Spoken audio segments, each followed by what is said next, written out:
digging a simple grave for a forgotten man. Listen, only the church bells mark his passing. No one attends the funeral of this defrocked priest. There will be no stone to mark his grave. Only 4 years before, he was the most famous composer in all of Europe. He toured Vienna, Paris, and Rome with his all-girl orchestra, a first for its time. Kings once praised the work of this famous musician. How did it happen that he met with such an inglorious end? You may know the story, but history often needs drama to help you understand. I first met Father Antonio Lucio Vivaldi during Carnival season in Venice in 1709. I was in town to perform my opera. Musicians, if you please, the Danza Pastorale.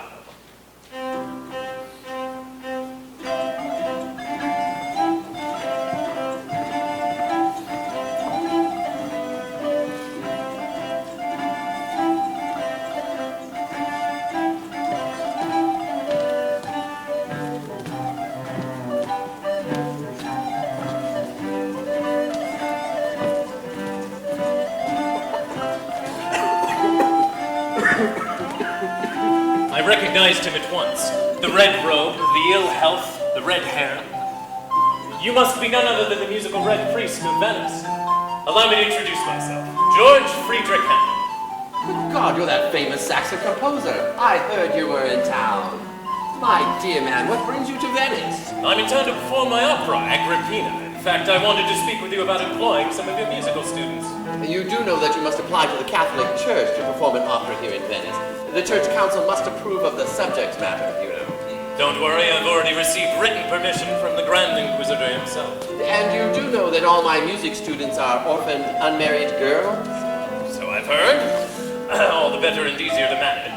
Ah, wait until you work with them. Fair enough. But imagine how they would love to perform with me. I know they would love a chance to perform with the famous George Friedrich Handel.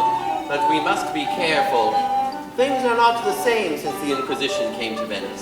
The Grand Inquisitor has his spies. That man could be one. Do you know that your all-girl orchestra is the scandalous talk of all of Europe? How is it that the Inquisition allows you, a priest, to perform with the girls? That wasn't my choice. The church assigned me the job, and now my orchestra makes money for the church. I can't wait to meet your girls and find out how that works. Come with me then. My students are playing now. If the Grand Inquisitor has given his permission, as you say, you shall have your choice of my girls. For your opera orchestra, I mean.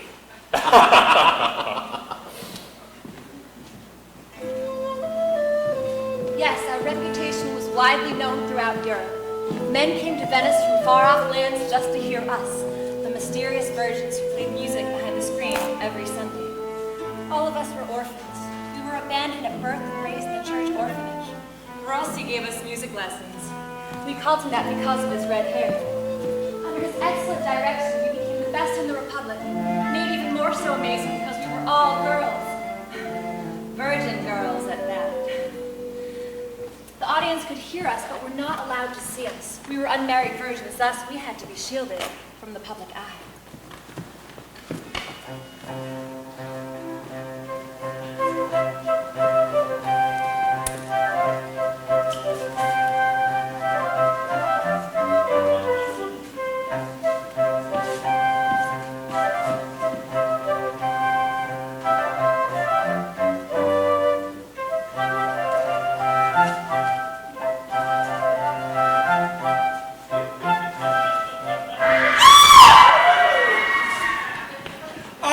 Nothing more moving or voluptuous than this music. Voluptuous?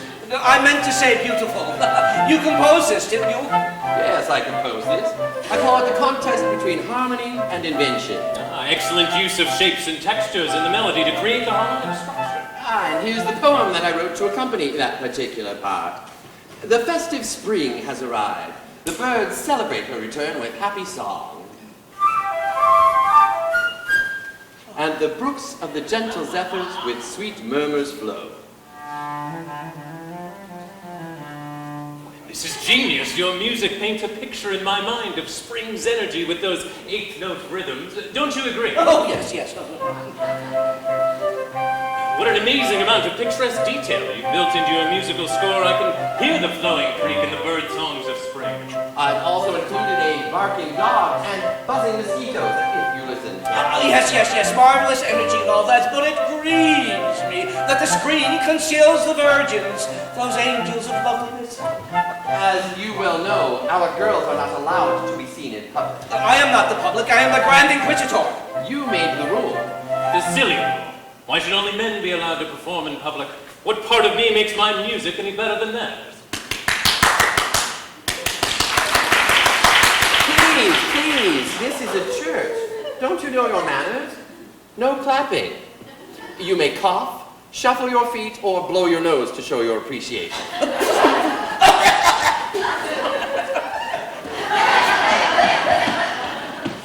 Did you enjoy the concert? Of course. Would you care to make a donation to our efforts here at the church? Yes, Father, I would be very, very willing to help you.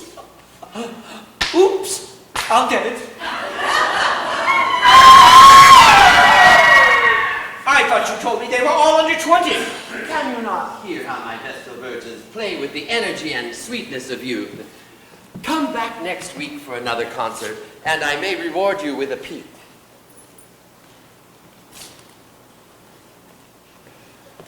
Brilliant. They perform your music, the church makes money, and you give these orphaned girls another path in life. Without you, they would be consigned to marriage. Or the nunnery. But here, they can remain in the church orchestra forever, if they like. Now, let's talk about their role in my opera. And thus, our all-girl orchestra started its professional career. Our famous Red Priest director received commissions from nobility and royalty as his reputation spread. Charles VI of the Holy Roman Empire made him a knight. From then on, he was called Abbe Lord Vivaldi.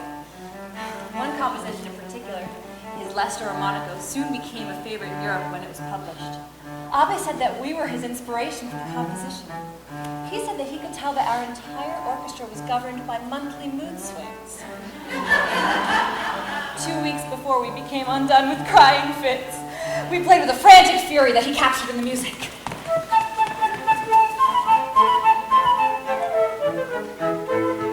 My dear friend Antonio Vivaldi, why haven't seen you in 2 years? I've been traveling throughout Europe with my orchestra. Oh, what's this? You're wearing a gold medal? Yes, given to me by Charles VI of the Holy Roman Empire. He liked my musical estrus. Said it reminded him exactly of the women in his court. I liked the frantic rhythms, no doubt, that only you can write. Look here. Your manuscript was published in Amsterdam, and a young upstart German composer has made a transcription of it for organ. Concerto for organ. Adapted from Vivaldi's Leicester Harmonico by Johann Sebastian Bach. Never heard of him. Johann Sebastian Bach?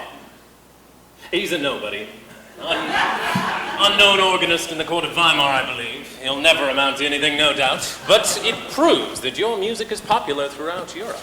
Imitation is the highest form of flattery, you know. Or so they say. Look what he's done to my composition. Flattery? Why, this is an abomination. Can you play this passage here for me, please?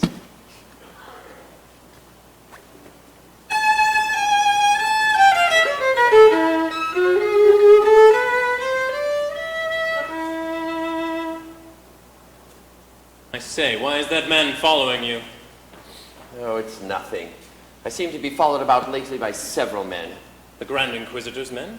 Have you done something wrong? I don't think so, but according to this Inquisition, who knows? Nowhere is it as bad as it is in Venice these days. Come, let's go back to my room and talk in private.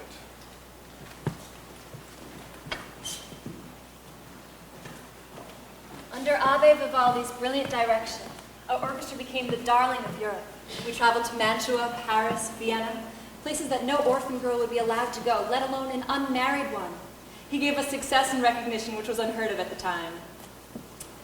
And then he hired Anna Giraud to be part of our cast. He said he needed a solo singer. He could have hired the most famous castrato at the time, singer Castor Castorino, the prima donna of all castrati, but instead he chose her for all his singing roles.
Yeah, Anna didn't have much of a voice. Well, she could act. What she lacked in musical ability, she made up for in drama. Come, Anna, I'm writing a song for you to sing. About love, I hope. Yes, if you wish, we can make it about love. But my dear, listen to this melody.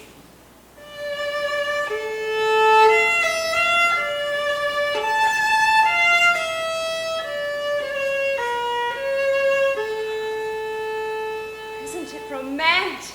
Listen. What? Don't you hear? The melody dictates the harmony I plan to write.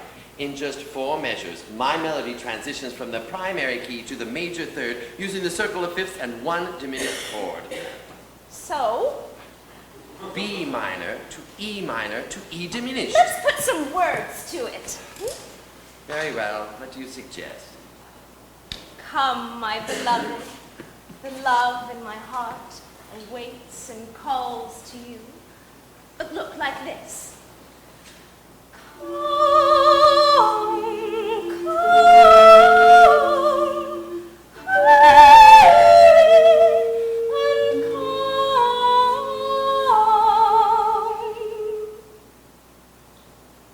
Oh. Don't you think it's romantic? Well, I don't care about the words, as long as my ingenious harmonies can be heard and appreciated. Well, then why write it for me? Your image entices men to patronize us. Now let's see. E diminished to E major.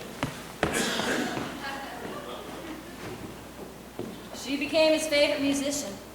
Abe said that she was just a student, a protege. And we like to think that the relationship went no further than musical collaboration. He was, after all, a priest, and music meant everything to him, more than women, more than love. But that's when the Inquisitor's men started to take notice.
I'm ready for another concert, or perhaps a peek at one of those virgins of yours. Don't you think that it's time to introduce me to them? Are you sure you want to meet them? Perhaps your imagination is richer than reality. Oh, I dream about them every night. And now that they are an international sensation, I think it's time that you introduce them to me, your prima donna. Very well. You shall meet my Vestal virgins. Sophia della Violoncello, Please come forward.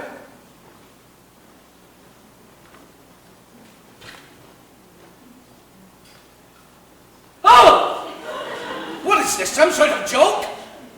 Angelica della Flauta, come forward, please.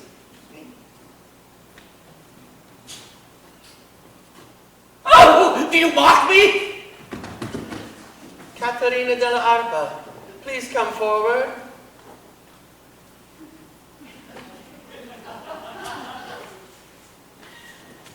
Oh! Where are all the beautiful women? They're hiding under me! Oh! They're all old and ugly. You told me that they were virgins. They are. Impossible. Their beautiful souls are composed of harmony. You tricked me. You fell in love with their beautiful sound. For that, Ave Lord Vivaldi, you are hereby ordered to appear before the Court of the Inquisition.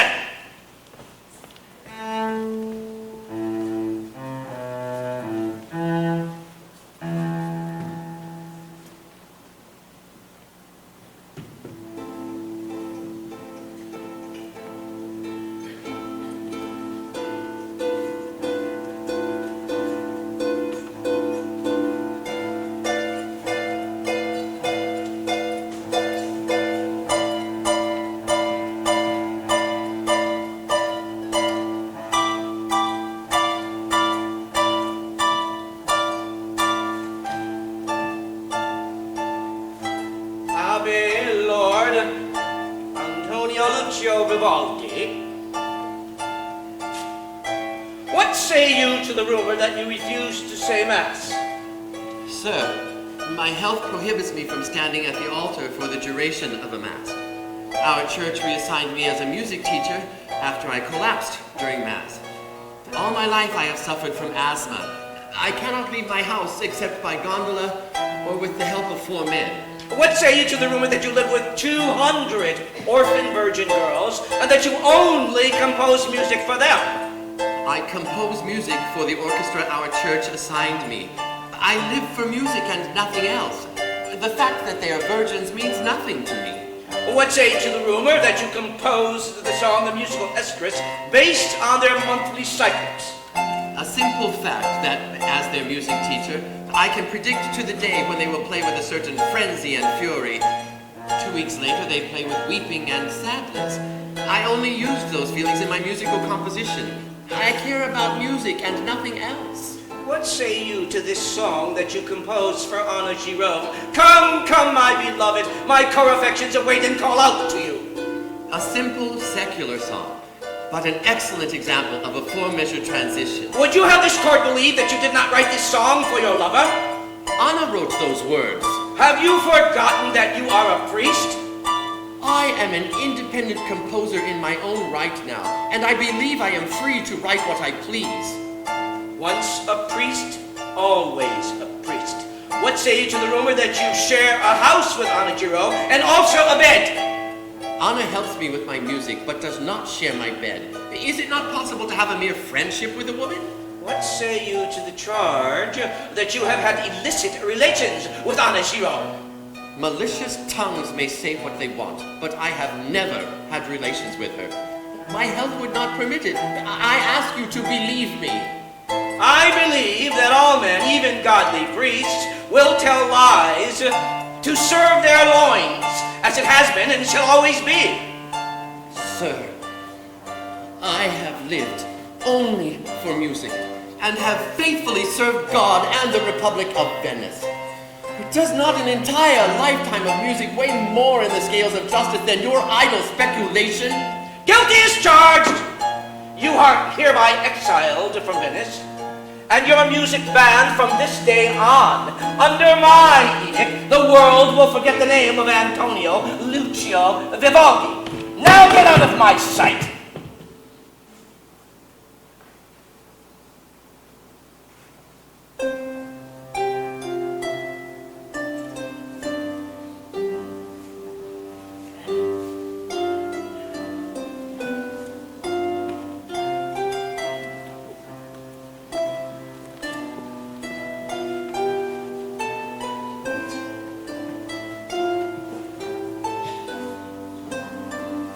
Because of the Inquisition, Vivaldi's music was banned in Venice, and his all-girl orchestra disbanded.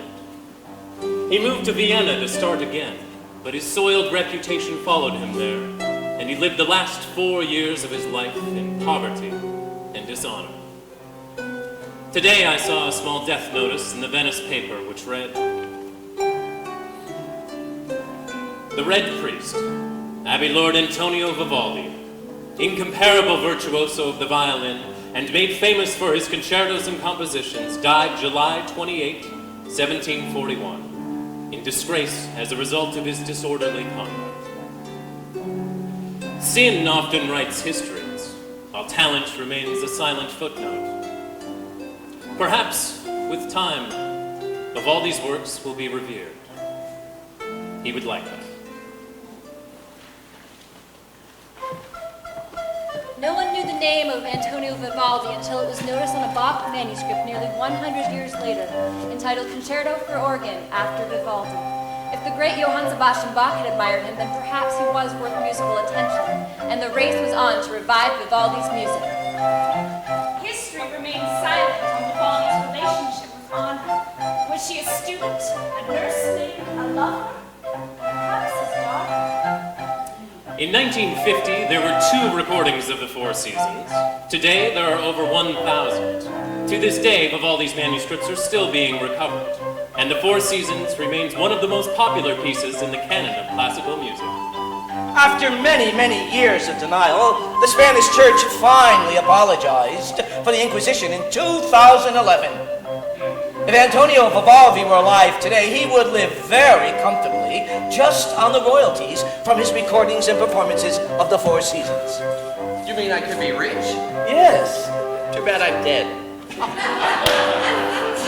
Even though Vivaldi's music is at home both on the amateur and professional concert stage, many profit from his music.